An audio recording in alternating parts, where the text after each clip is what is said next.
After the end of World War II, the world was split into two, East and West. This marked the beginning of the era called the Cold War.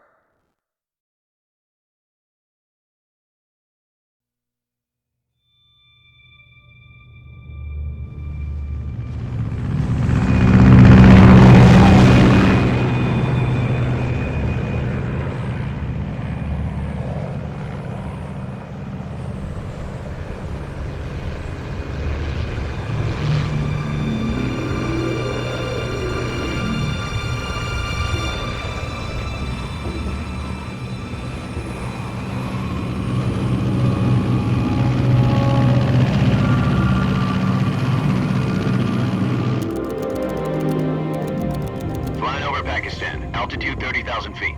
Approaching Soviet airspace. 20 minutes to drop off. Commencing internal depressurization. Equipment check. Arm main parachute. All right. You ready to go? Drop zone still showing a high pressure mass. Cav okay. Good. We've got high visibility.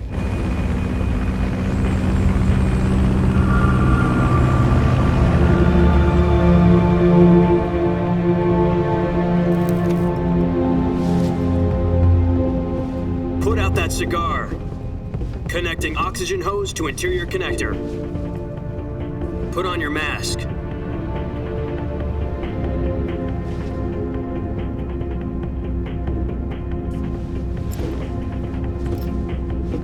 Does this panty waste know what he's doing? Approaching release point. 10 minutes to drop off. Hey, are you deaf? He said put out the cigar and put on your mask.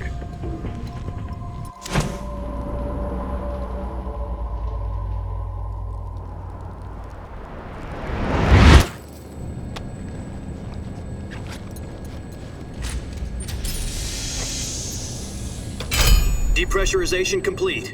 Checking oxygen supply. 6 minutes to drop off. Opening rear hatch.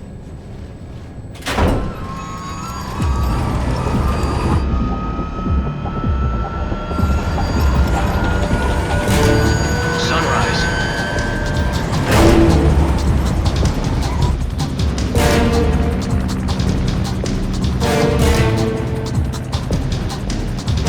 External temperature minus 46 degrees Celsius. 2 minutes to drop off. Stand up. You'll be falling at 130 miles per hour. Try not to get frostbite from the wind chill. 1 minute to drop off. Move to the rear. Activate bailout bottle. This is one for the history books. The world's first halo jump. 10 seconds to drop off. Stand by. Status okay. All green. Prepare for drop-off. Countdown. 5, 4, 3, 2, 1. Spread your wings And fly. God be with you.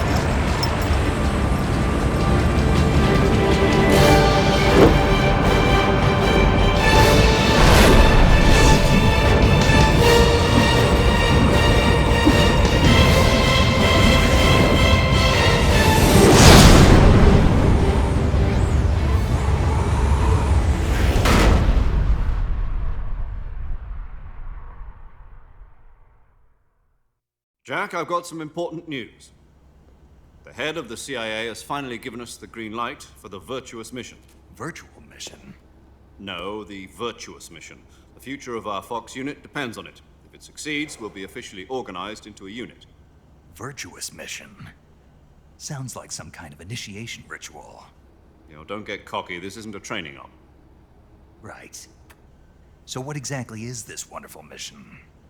Well, about 2 years ago, a certain Soviet scientist requested asylum in the West through one of our moles. His name is Nikolai Stepanovich Sokolov. He's head of the OKB-754 Design Bureau, one of the Soviets' top-secret weapon research facilities, and the East's foremost expert on weapons development. Sokolov? Isn't he that famous rocket scientist? The very same. On April the 12th, 1961, the Soviets achieved the first manned spaceflight in history. The Earth was blue, but there was no God. Well spoken. The rocket that carried Yuri Gagarin to orbit was the A-1, known as the Vostok rocket. Sokolov is said to be the man most responsible for the multi-engine cluster used in that rocket. After Gagarin's flight, Sokolov left rocket development to become the head of the newly established Design Bureau. From a lowly technician to head of a design bureau, that's quite a success story, so why do you want to defect? It seems he'd become afraid of his own creations. Afraid?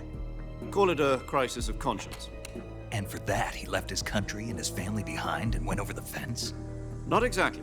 One of his conditions was that his family was also to be taken safely to the west.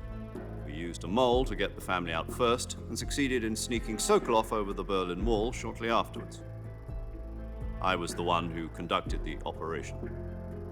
The security on the eastern side was still full of holes back then. Then what?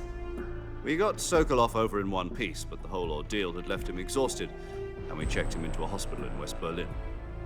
It took him 2 weeks and more than 600 miles to get from the research facility in the Soviet Union to Berlin. He was in no condition to say anything coherent.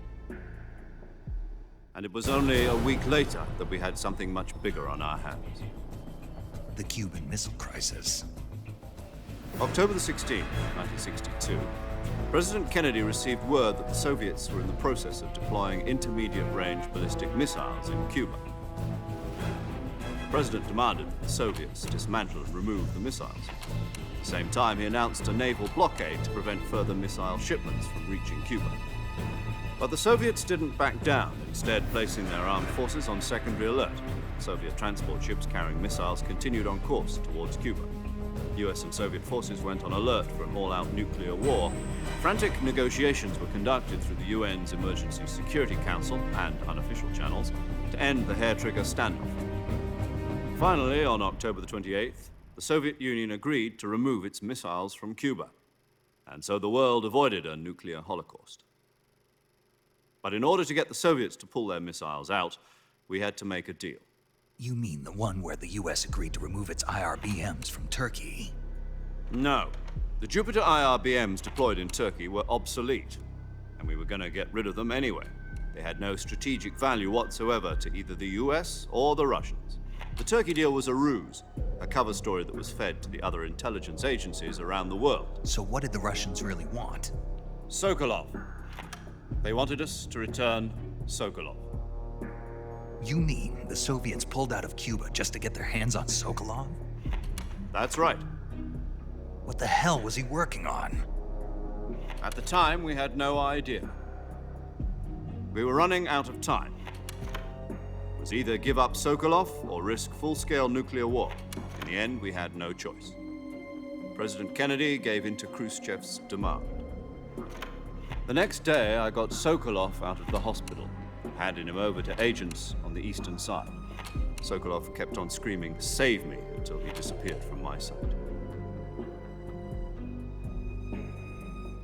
Then a month ago, we received some new information from one of our moles. About Sokolov? Yes. He was taken back to the research facility and forced to continue working on the weapon in question under KGB supervision. What's more, it's on the verge of completion. So what kind of weapon is it? Something to do with space rockets? No, missiles. Same technology. I guess you're right. We don't know the details, but it appears to be a new kind of nuclear device. For half a year now, the Soviets have been conducting frequent nuclear tests at Semipalatinsk. Something to do with the weapon, I assume. We're talking about a secret weapon so big that Khrushchev was ready to pull out of Cuba to get it back. Is Sokolov still in the facility? No. According to our intelligence, he's in Selinoyarsk, a place in the mountains about 3 miles to the west that's known as the Virgin Cliffs. The Virgin Cliffs. Nice name for a virtuous mission. They moved him there just recently. Why? Apparently, they're conducting a field test of the weapon, but it's our best chance to get him back. This mission would never have been possible if he was still in the research facility. This is our last chance. Sokolov must have known that too when he contacted us.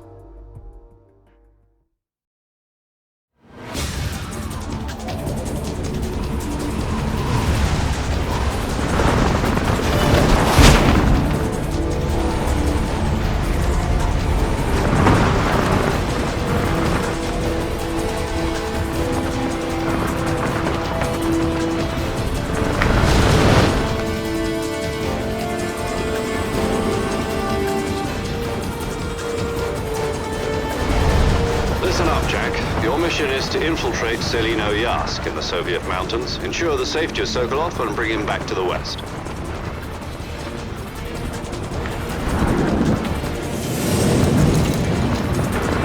If we don't get Sokolov back before that weapon is complete, we'll be facing a major crisis.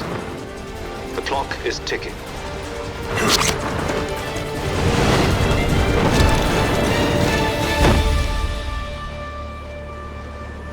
Once we've confirmed the rescue of Sokolov, stand by at the recovery point. A recovery balloon will be dropped at that point. Helium will be pumped into the balloon to inflate it. The process takes about 20 minutes. Once it's complete, the gunship's arm will latch onto the balloon and pull it up. The Fulton surface-to-air recovery system. I'm familiar with the theory. Take it easy. It's been combat-proven. Do you think Sokolov is up to it? The shock will be less than during a parachute jump, and the arm can handle up to 500 pounds. So you're planning on going over the border in a single combat talent? She's equipped with two 6-barrel 20mm Vulcan cannons, as well as two 40mm machine guns. Sounds like she could hold her own against a battalion of tanks. Even with the fuel in the reserve tank, we're facing a 4-hour time limit. If all goes well, it shouldn't take more than a few hours. Home in time for dinner. But if anything goes wrong, you'll be eating dinner, breakfast, and all the rest of your meals in the jungle.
Do you copy? You're already in enemy territory, and somebody might be listening in. From here on out, we'll be using code names to refer to each other. Your code name for this mission will be Naked Snake. I'll be referring to you as Snake from now on. You're not to mention your real name. Snake? Oh, you don't like snakes? What do you mean? You've eaten one before, haven't you? In survival training. I'm glad to hear that. I don't know if I'd ever order one in a restaurant, but... Be careful, you might not have a choice. What about you, Major? What should I call you? Let's see. I'll be Tom. Call me Major Tom. This will be a sneaking mission. You must not be seen by the enemy. You must leave no trace of your presence. Is that clear? This kind of infiltration is the Fox unit's speciality. In other words, weapons and equipment are procured on site. That goes for food as well. You're completely naked, just as your name implies. Great. Now I see why you asked me if I like snakes. I suppose calling me Snake was your idea of a joke, too. No. There's a good reason for that. I'll tell you later when the time is right. Gotcha. Getting back to the subject, how exactly am I supposed to feed myself? You've been issued a knife and a tranquilizer gun. Use them to hunt for food. You'll also find some medical supplies in your backpack. Yeah, about the backpack. I lost it in a tree on the way down. I see. Well, you'd better go back and get it then. You know where it is? No problem. I can see it from here. It's stuck on a branch. To climb a tree, Stand in front of a tree that's covered in ivy and press the action button. I'll be monitoring your progress over the radio. We can't risk violating Soviet airspace, but I'll be in the gunship. My frequency is 140.85. I'll give you a call if I need to talk to you. If you need to talk to me, use the send function. Okay, Snake, go get your backpack.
I see you've retrieved your backpack, Snake.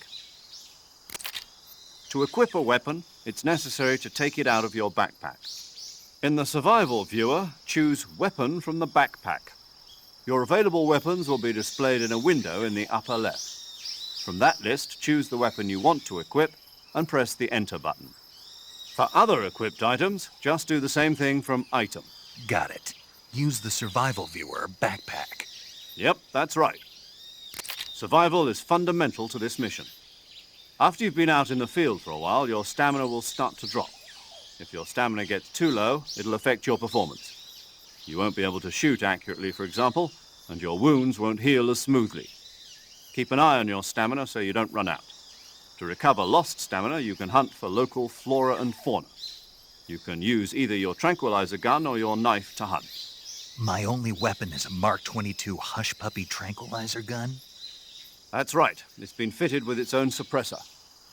However, the suppressor will deteriorate every time you fire. Once its durability reaches 0, the noise suppression effect will be gone. So don't get too trigger happy with it. The suppressor's durability is shown in the icon. Any weapons and equipment beyond what you're carrying now, you'll have to find as you go. I have to find my own weapons and equipment? Whose crazy idea was this anyway? Solo covert actions are standard Fox operating procedure. You can't leave any traces of your presence. No weapons, equipment, footprints, sweat, or bodily waste. The same goes for bullets and cartridges, too. Your presence in enemy territory is already a violation of international conventions of warfare. There aren't supposed to be any American soldiers in Russia. It could spark an international incident. You can't let anyone see you. You can't let the enemy know you're there. This is a stealth mission. You're a ghost, Snake, in every sense of the word. And there'll be no rescue if you're captured. The military and US government will deny any involvement in the affair. Then I'll just have to take care of myself, huh? I'm afraid so. You've been given a fake death pill for that purpose. SIS guidelines stipulate that soldiers on covert ops like this one be issued a potassium cyanide capsule. Tape it to your body so you can take it when you need to. How generous of you. Use it if you're taken prisoner by the enemy. It'll send you into a state of false death for a short time. Fooling them into thinking that I'm really dead. So, how do I come back to life? Just take the revival pill. You mean that thing they put in my tooth before the mission? That's the one. But be careful. If you remain in a state of false death for too long, nothing will be able to bring you back. Remember that. I'll keep it in mind. You said this was a solo mission, right? Right. I guess that means I can't count on any reinforcements. Correct. The mission rests entirely in your hands. A real one-man army. Relax. There's a support team ready to back you up over the radio. Who? I'll introduce them to you. This time, survival is of utmost importance. The first member of the support team will be in charge of monitoring your physical condition, acting as a medic, so to speak, as well as recording your mission data. She's a member of Fox as well, and she's here on the gunship with me. She?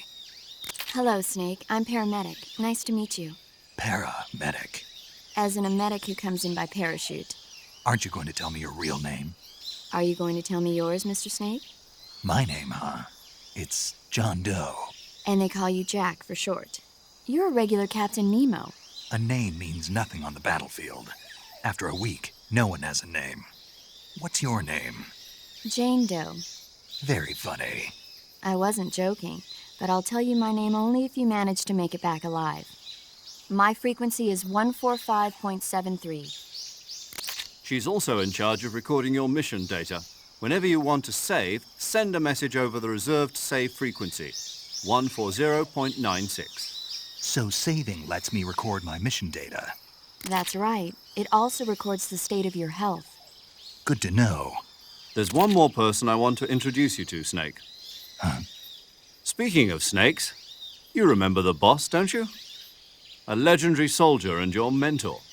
Actually, it was the boss that got the DCI's authorization in the first place. She's going to be serving as Fox's mission advisor. The boss is? She also helped me plan this mission. She and I were at SAS together. Jack, is that you? How many years has it been? Boss? That's right. It's me. Talk to me. Let me hear your voice. It's been 5 years, 72 days, and 18 hours. You've lost weight. You can tell just by the sound of my voice. Of course I can. I know all about you. Really? Well, I don't know anything about you. What's that supposed to mean? Why'd you disappear on me all of a sudden? I was on a top-secret mission. You didn't need me anymore. But there were still so many things I wanted you to teach me. No, I taught you everything you needed to know about fighting techniques. I taught you all I could.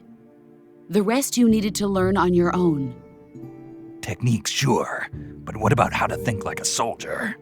How to think like a soldier? I can't teach you that. A soldier needs to be strong in spirit, body, and technique.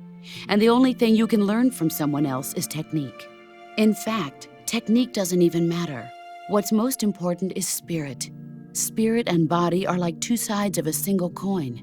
They're the same thing. I can't teach you how to think. You'll just have to figure it out for yourself. Listen to me, Jack. Just because soldiers are on the same side right now doesn't mean they always will be. Having personal feelings about your comrades is one of the worst sins you can commit. Politics determine who you face on the battlefield. And politics are a living thing. They change along with the times. Yesterday's good might be tomorrow's evil. Is that why you abandoned me? No, it had nothing to do with you. I already told you, Jack. I was on a top-secret mission. A soldier has to follow whatever orders he's given. It's not his place to question why. But you're looking for a reason to fight. You're a natural-born fighter, but you're not quite a soldier. A soldier is a political tool, nothing more. That's doubly true if he's a career soldier. Right and wrong have no place in his mission. He has no enemies and no friends. Only the mission. You follow the orders you're given. That's what being a soldier is. I do whatever I have to get the job done. I don't think about politics. That's not the same thing. Sooner or later, your conscience is going to bother you. In the end, you have to choose whether you're going to live as a soldier or just another man with a gun. There's a saying in the Orient, loyalty to the end. Do you know what it means? Being patriotic. It means devoting yourself to your country. I follow the president and the top brass. I'm ready to die for them if necessary. The president and the top brass won't be there forever. Once their terms are up, others will take their place. I follow the will of the leader, no matter who's in charge. People aren't the ones who dictate the missions. Then who does? The times. People's values change over time, and so do the leaders of a country. So there's no such thing as an enemy in absolute terms. The enemies we fight are only enemies in relative terms, constantly changing with the times. As long as we have loyalty to the end, there's no point in believing in anything, even in those we love. And that's the way a soldier's supposed to think? The only thing we can believe in with absolute certainty is the mission, Jack. All right, but do me a favor. What is it? Call me Snake. Snake. Oh, right. Your code name is Snake. It suits you well. That's right. The legendary unit that the boss put together during World War II was a snake. The Cobra unit, a group of heroes that brought the war to an end and saved the world. As long as you've got a legendary hero backing you up, you'll be fine. Isn't that right, Snake? Yeah, I can't think of anyone else I'd rather have with me. Oh, and one more thing, boss. Yes? It's good to hear your voice again. Same here.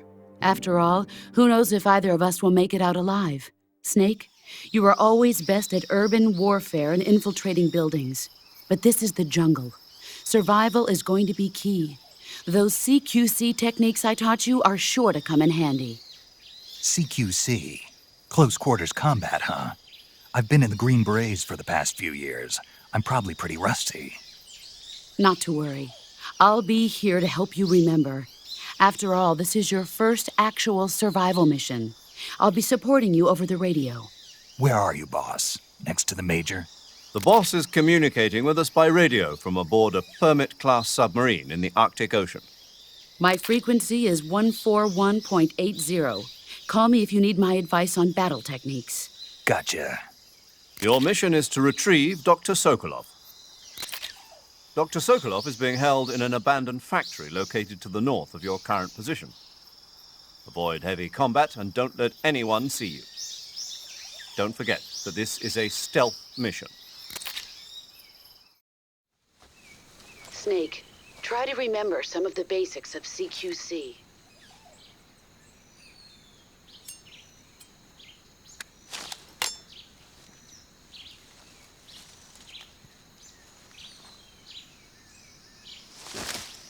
Commencing virtuous mission now.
Major, I've spotted 2 enemy soldiers.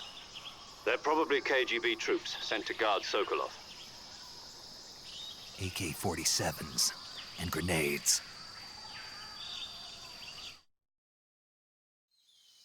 Snake, your presence in Soviet territory is already a violation of international law.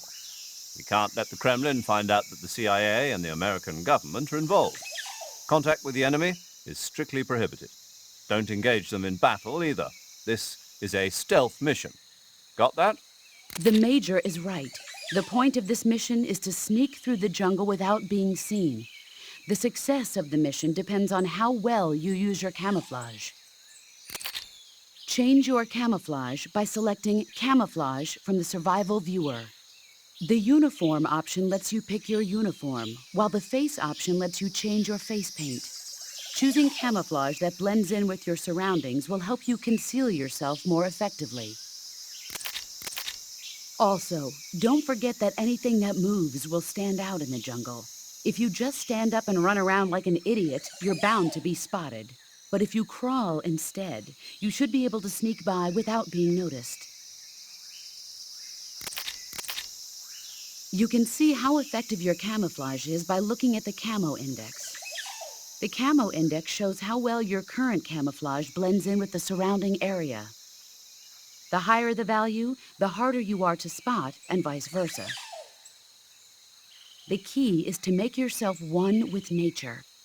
Keep that in mind as you go along, okay?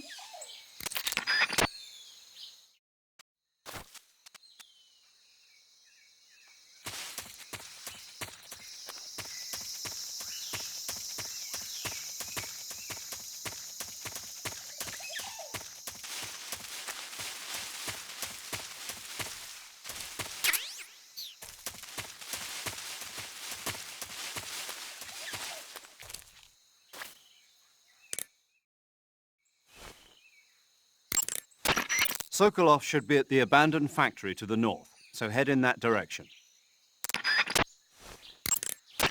Sokolov should be at... Snake, remember that this operation is a solo sneaking mission. We'll be providing you with support over the radio, but out in the field, you're on your own. There's no backup. And there's no way you'll survive a battle with a large enemy contingent. Avoid engagement whenever possible. Your highest priority in this mission is staying out of sight.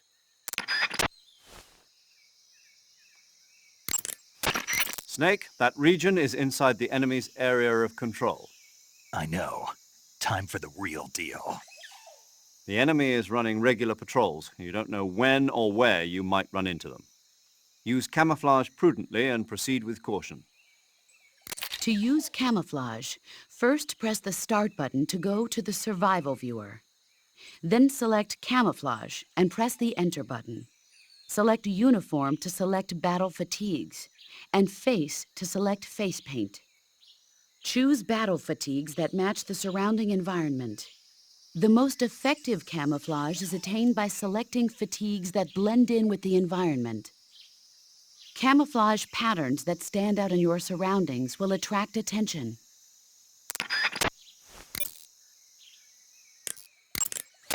I see you caught yourself a reticulated python. The reticulated python is said to be the longest snake in the world. The biggest ones can grow up to 10 meters in length. Although they're not poisonous, they're still very dangerous, so be careful around them. They have a highly ferocious temperament, and they can swallow whole, even large animals like deer and pigs. Their most distinguishing feature is the mesh pattern of their scales. This pattern acts as a highly effective natural camouflage. If you think there might be a reticulated python about, pay close attention to your surroundings. Otherwise, you could get bitten before you even know it's there. Right. But how do they taste? Huh? Do they taste good? You're actually going to eat one. Why else would I be asking? Cannibal. What was that? Nothing. Let's see what the guide says. Ah, you're in luck. It says they taste pretty good. Good. I can hardly wait. Ugh. I see you've got yourself a Baltic hornet's nest. Baltic hornets are a variety of hornets that inhabit that area. The difference between them and other hornets is that they produce honey in their nests. Inside the nests are larvae, pupa, and adults. You can eat them all. In particular, the honey you find inside the nest is delicious and full of nutrients. It's easy to digest and helps pep you up when you're feeling tired. In short, it's the perfect survival food. Honey can also be used as a burn ointment. When honey is applied to a burn, it creates a protective coating over the skin. When you knock down a hornet's nest, a burn ointment will appear along with it, so don't forget to pick it up. Of course, the hornets aren't going to give up their nest without a fight. If you knock a nest down, a large swarm of hornets will come flying out, so be careful.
I think I saw something.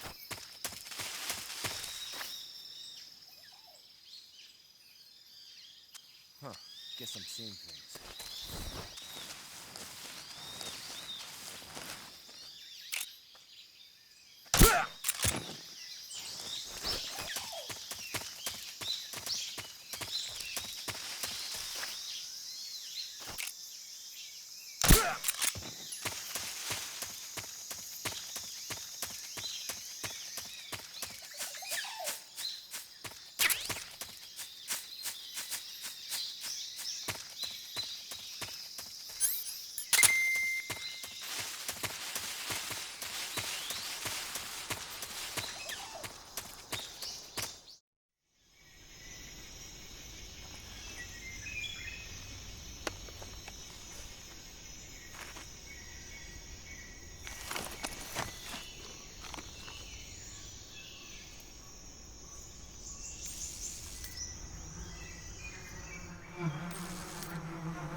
The gauge below your life gauge is your stamina gauge. It shows, as the name suggests, your remaining stamina. As you consume stamina, your natural life regeneration is slowed and your hands shake more. Your O2 gauge and grip gauge also become shorter. Excessively low stamina can often impede your mission objectives. Make sure you replenish stamina before that occurs. Snake, that area should be inhabited by tree frogs. The tree frog is a green frog that's found throughout Asia. It's arboreal, spending most of its time in shrubs and bushes. Use the tranquilizer gun to catch one alive. I bet you could scare an enemy good if you toss one at him. But the tree frogs that live in that jungle are a lot bigger than ordinary tree frogs. They've got an appetite, huh? You've got a one-track mind, don't you? But seriously, that is one theory. However, there are people who think it's a mutation caused by nuclear testing and waste from the research facility. Do you think they're safe to eat? Is that all you ever think about? What else is there? Lots. Like what? Like why a frog would get so big in the first place. Whether it's a temporary phenomenon created by a unique environment, or a permanent mark of evolution, or a product of the toxic waste coming out of the research facility. If it is the waste that's causing it, then it means humans are interfering with the ecosystem. It really makes you think about the changing relationship between... This isn't interesting. Oh, fine. Be that way. So, how about it? You mean, is it edible? Yeah, Well, I guess it's probably okay. probably. I don't know. The guide doesn't say anything. Pretty useless guide if you ask me. Well, try one for dinner and you can help improve it. Eat food to recover stamina. Capture plants and animals to get food. I have information on the local plants and animals, so don't hesitate to ask. Camouflage is an indispensable tool when you're sneaking through the jungle. To use camouflage, first press the Start button to go to the Survival viewer. Then select Camouflage and press the Enter button. Select Uniform to select Battle Fatigues, and Face to select Face Paint. Visibility is poor in the jungle, so you'll be finding yourself in a lot of unexpected encounters. Naturally, this means that close quarters combat will be more important than ever. So I'll have plenty of chances to use CQC then. That's right. In proximity encounters, firing a gun isn't necessarily the best response to every situation. It's only one option among many. Rather than taking the time to draw, aim, and fire a gun, engaging your opponent in hand-to-hand combat can sometimes be a faster and more reliable way of subduing him. Besides, in a sneaking mission like this one, it's too dangerous to go around firing your gun. You'll end up revealing yourself to the enemy. Yeah, I know. You created CQC to deal with exactly this type of situation. With your help, of course. In a battle situation, you'll only have a split second to decide how to attack. Use the Weapon button to attack using a weapon, and the CQC button to attack using CQC. Press the CQC button once to throw a punch. Pressing it multiple times in succession will allow you to deliver a combo attack. But striking your opponent is just one aspect of CQC. It doesn't really start to shine until you've got your enemy in a hold. Press and hold down the CQC button to grab your opponent with your right hand. From there, you can use the left stick to knock your opponent off balance and throw him to the ground. This can be used to knock an opponent out in a single blow. If you don't press the left stick, grapple with your enemy until you're behind them and can get your knife to their throat. Grabbing an enemy from behind and holding your knife against his throat will render him virtually powerless. From this point, there are several things you can do. By double-clicking the left stick button, you can slit his throat by using your knife. Move the left stick and press the CQC button to throw the enemy to the ground. Tap the CQC button rapidly to choke the enemy. You can use this to knock him out or even kill him if you do it long enough. By continuing to hold down the CQC button, you can move around while keeping your grip on the enemy. By pressing the Weapon button, you can aim your currently equipped weapon at another enemy. With their comrade acting as a human shield, the enemy will be reluctant to attack you. Press the left stick button to press your knife against the enemy and demand information. You'll be surprised at how much you can learn this way. But don't get too complacent. While your enemy may be powerless in your grip, he'll use any opportunity he can to counterattack.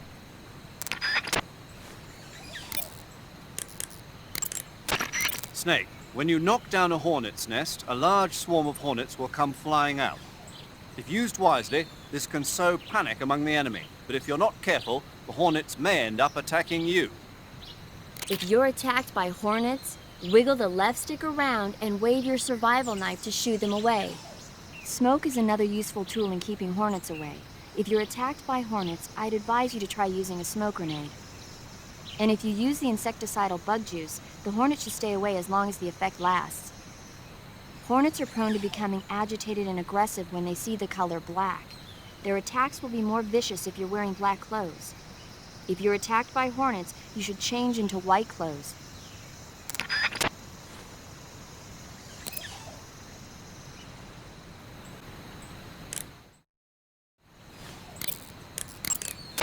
Saving the game, Snake?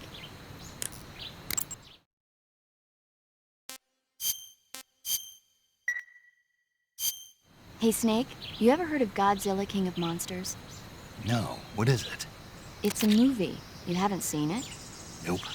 It's about this monster called Godzilla, who grows to an enormous size in a nuclear test and goes on a rampage in Tokyo. Nuclear test, huh? Then the Marshall Islands must be crawling with giant monsters right about now. It's just make-believe. Maybe that's why my pants have been so tight lately. Snake, it's a movie, not a report out of Los Alamos. I know. So then what happened? Godzilla is immune to all weapons, and humanity has no way to stop the monster.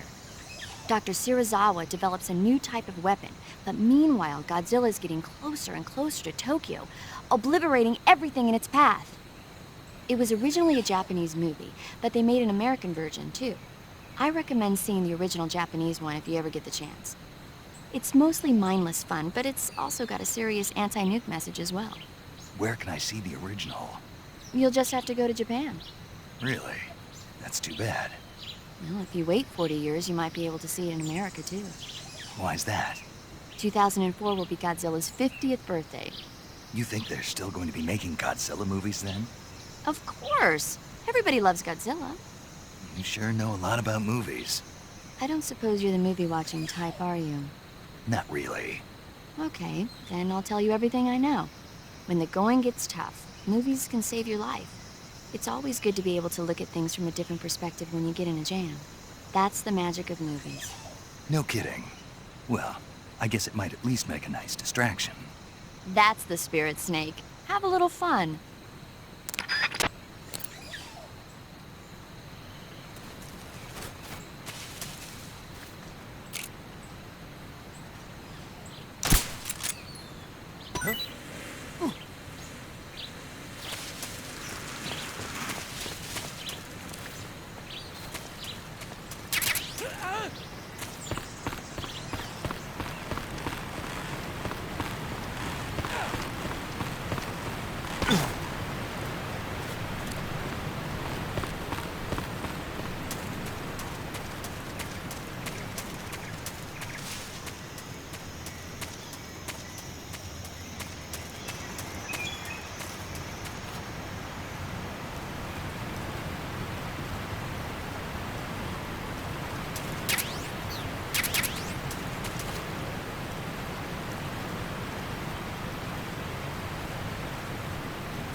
Major, I've reached the abandoned factory where Sokolov is supposedly being held. This place is a dump.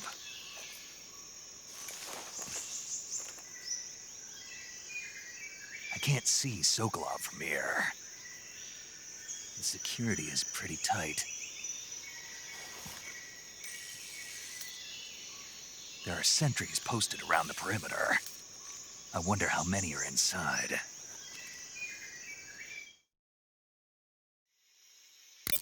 Your objective, Sokolov, is inside the factory. They should be holding him in a room in the northeast section. Northeast section. Got it. Be careful. Your mission is to bring Sokolov back alive. He must not be exposed to any kind of danger. Do not approach Sokolov while in the alert phase. Right. Oh, and one more thing, Snake. You mean there's more? No, it's just that when you get to Sokolov, I want you to tell him something from me. And that is? Sorry for being so late. Is that all? Yes. Understood. Beginning my approach to the target.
my imagination.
You must be Sokolov.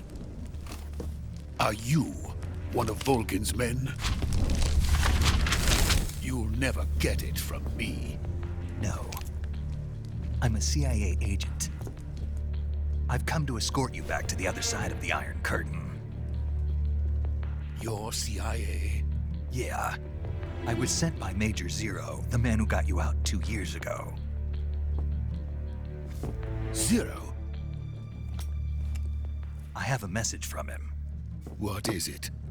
He said to tell you sorry for being so late.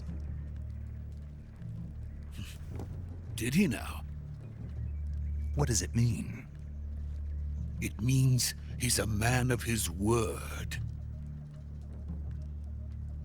But we've got no time for this. You have to get me out of here before they arrive.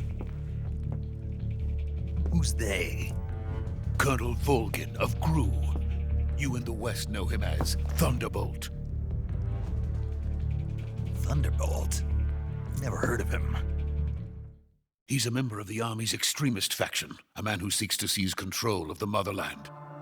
Ever since the Cuban Missile Crisis 2 years ago, Khrushchev has been pursuing a policy of peaceful coexistence with the West. Despite resistance and criticism from hawks in the army and the provincial authorities, Khrushchev has managed to suppress the opposition so far. But the failure of his agricultural policies has put him in a precarious position. And on top of that, the tragedy last November. President Kennedy's assassination. Precisely. In a sense, Khrushchev has lost his biggest partner, and his power base is rapidly crumbling away. A certain group is plotting to use this opportunity to seize power by rallying the anti-government forces, overthrowing Khrushchev, and installing Brezhnev and Kosygin in his place. The mastermind behind this plot is Colonel Volgin of the Gru. He has control over another secret weapons research facility much like this one, OKB-812, known as the Granin Design Bureau, and is using it to further his plans. But that is not enough to satisfy him. Now he's plotting to seize the secret weapon I have been developing here and use it as leverage in his bid for power.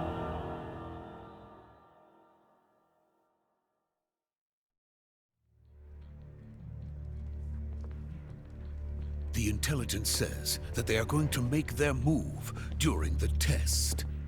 Then, the soldiers outside. Exactly. They wouldn't need that many men just to keep me inside.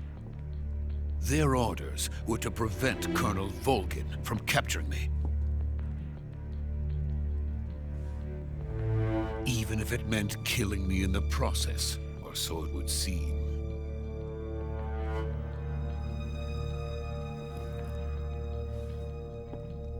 Volgin will come. I'm sure of it. You must get me out of here before then. Leave it to me. By the way, your Russian is superb. Where did you learn to speak it? From my mentor. Is that so? America is truly a frightening country. Having second thoughts? No. I have no love for this place. Let's go.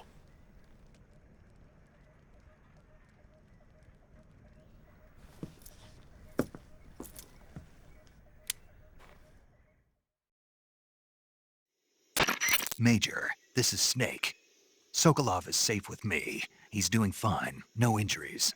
Good work, Snake. Now hurry up and get Sokolov to the recovery point. We'll rendezvous with you there. Roger. What about the sentries? No one spotted me. I see. What about the boss? We lost contact with the boss some time ago. What happened? It's probably just a weak signal. Just hurry and get Sokolov out of there.